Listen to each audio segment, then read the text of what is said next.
Salamat sa pagpili mo.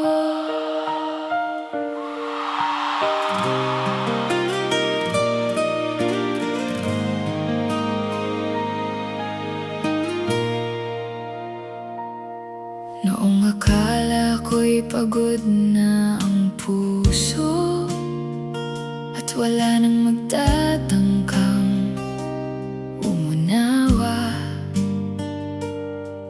dumating ka nang walang pangako, pero pinili mong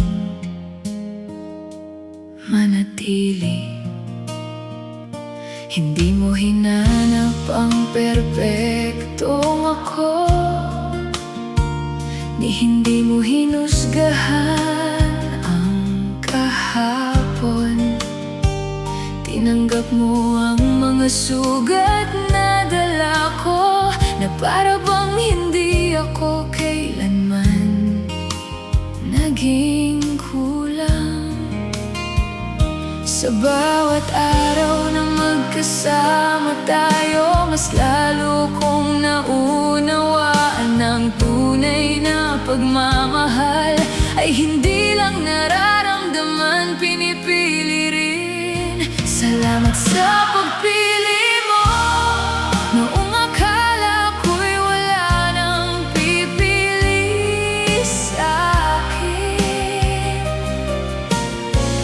salamat sa pagtanggap mo sa lahat ng bitbit kong kahapon. Hindi man perpekto ang naging kwento ko, minahal mo pa rin ako.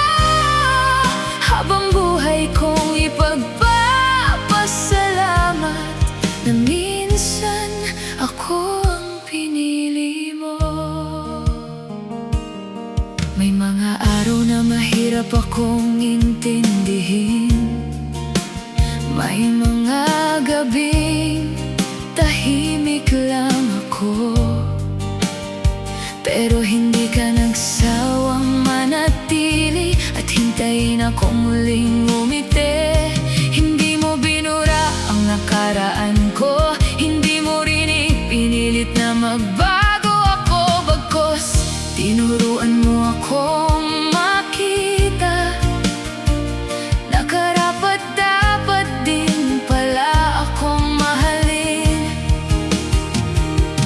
Kung sakaling dumating ang mga pagsubok, pipiliin din kitang samahan, dahil ang pag-ibig ay hindi lang tungkol sa masasayang araw, kundi sa pagpiling manatili kahit mahirap. At kung may pagmamalaki man ako sa buhay, hindi lang dahil